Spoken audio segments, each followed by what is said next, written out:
Okay, so we covered Fat Joe. Fat Joe crashing out.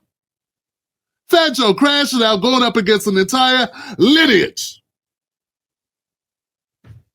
Man, dude, do you realize how many black Americans there are? Why would you do that? Why? With them bad knees. How you gonna have two left feet going after black Americans, man? This is dumb.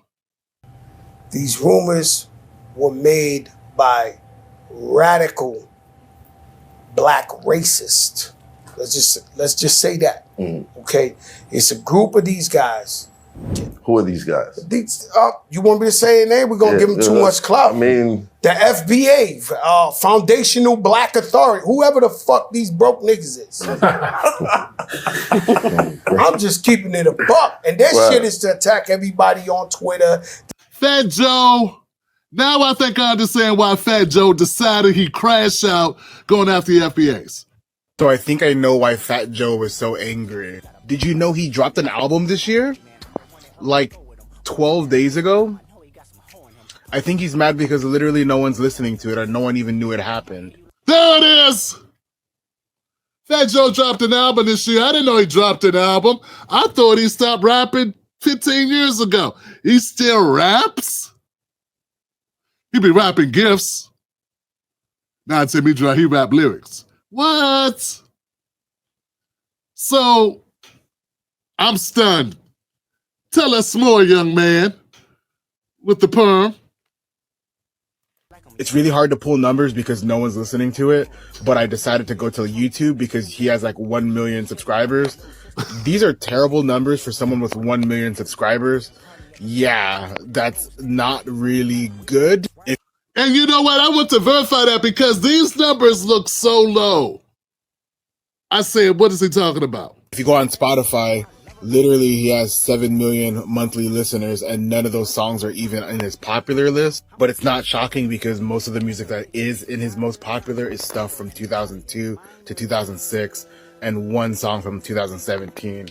Again, he's irrelevant, so he's angry that his music is... Now, I don't want to say, I don't want to go that far. I don't want to say the brother's irrelevant. We're talking about him. If he was irrelevant, you wouldn't be talking about him. I wouldn't be talking about him. Nobody would be talking about him. See, we're not going to go that far. This is what happens when you're having an argument or when you have a debate with someone, a disagreement. Sometimes you take cheap shots that are unnecessary. If he was irrelevant, Lord Jamar wouldn't be addressing him. Tariq wouldn't be addressing him. Luke Campbell wouldn't be defending him. And everyone who's trying to take advantage of whatever side this is. So Luke Campbell, Uncle Luke got beef still with Tariq and FBA. And so he's jumping on Fat Joe's side, which is a horrible side to be on. He can't even get his past label mates, Cuban Links, to ride with him. That's how bad it is. It's bad blood all in the terror squad. He's very wrong. He's not irrelevant. He's gaslighting, and he's doing it on purpose because people want their numbers to go up. And you get your numbers go up by relevancy. And that's what I kind of concluded from this, right? So this guy's not wrong. Isn't charting and no one cares that he made a new album. And I wouldn't be so mean to Fat Joe if he didn't decide to attack the culture that he's not a part of. Yeah, so look, I'm not mad at you for saying it. I just want to correct the record, okay? Check this out. So I saw this and I said, okay, let me go do some investigation for myself. I go to the Fat Joe channel on YouTube. I encourage you all to take a look at it. He has his own channel, may take a little bit of digging because it's not very popular. And that's what's crazy about it. How can this channel not be popular when he has 2 million subscribers? It's like 1.87. That's a lot of subscribers. And then you look and see his music, it's not doing well. I mean, tens of thousands of views is not a lot for 2,000 subscribers. I'm sorry, 2 million subscribers. That's not a lot. There's a song on there called Made It Call to Chris Rock, The World Changed Me. I think the name of his album was The World Changed Me. And it's the craziest thing. It's a monologue, guys. And in the monologue, Chris Rock is talking about what? Black music. Black music. This, you can't make this up. And Chris Rock says he's talking about black men and how black men created hip-hop, jazz, rock and roll, and the blues. The monologue says black men have created these art forms, and that these art forms were created by black men at a time when black men were enslaved. Only hip-hop is the only art form that black men were able to create as free men. And I'm like, I don't understand why, I don't get it. Why is Joe jumping out the gym talking about Puerto Ricans created hip hop, not black Americans? But then he has on this track, on his YouTube, a monologue, a speech by Chris Rock saying black Americans created hip hop. I don't get it.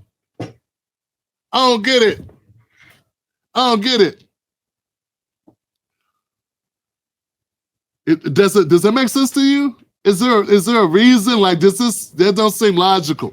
Then I go on, I listen a little further. At the very end of it, he says, no one exerts that freedom like Fat Joe. He said black men created hip-hop is the first art created by black men while they were free men. And then he says, and no one exerts that freedom like Fat Joe. And it goes off.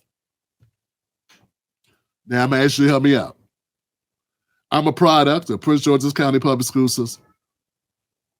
I did a little bit of technical training, computer training here and there.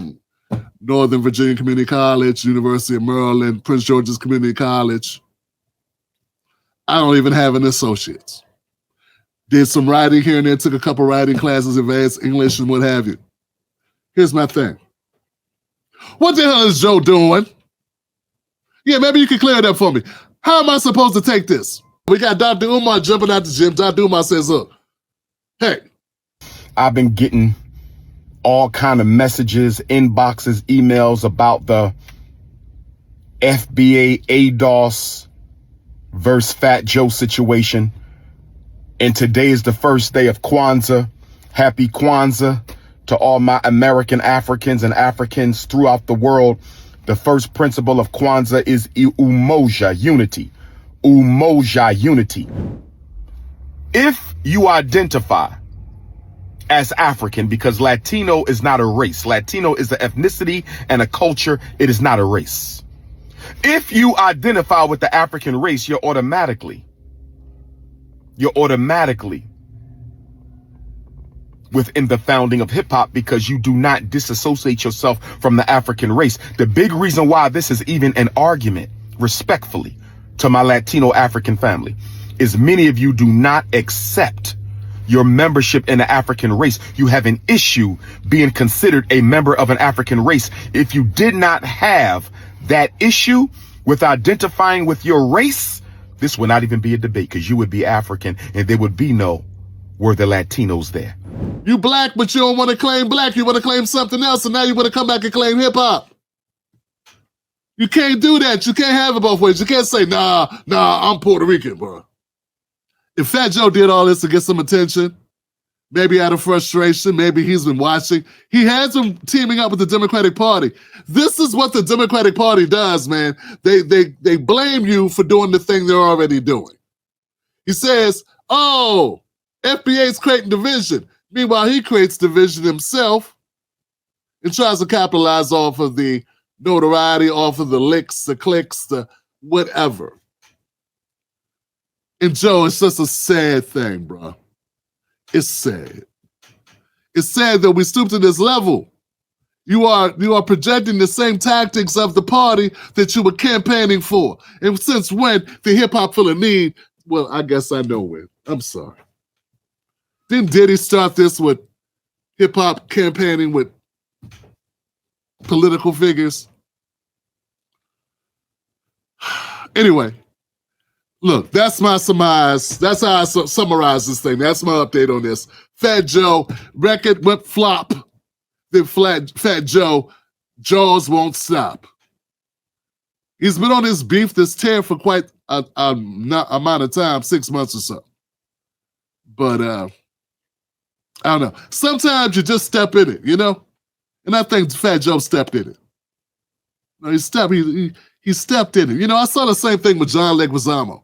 John Leguizamo was a regular guy. He was a guy that was reasonable, very understandable. And then he started picking up. It's like, I think the Puerto Ricans were looking at Black Lives Matter like, hey, we want to beg. Hey, we want to beg too. I remember when John Leguizamo, before he lost his mind, I used to talk to John Leguizamo on Twitter. We follow each other. We used to talk every once in a while, you know what I'm saying? But never come on the show. I'm scared. It's a lot of stars and celebrities like that. But John Leguizamo kind of went down the same road, man. This is what happens, man. There was money to be made and bags that had been handed out. Then I saw John Leguizamo doing a tour educating the world about how all the achievements and contributions of Latino Americans. So what happened is people sat back and they watched BLM pick up all this money. But see, BLM, black people didn't pick up all this money. Those organizations picked up all this money. That's who picked up the money, dog. We got nada. You will get nada too. You will get used and abused and served like hell till one day you're found dead, hung in your cell. That's what will happen. Don't let the powers that be trick you into this being, you thinking that this is the way to do it. It's not.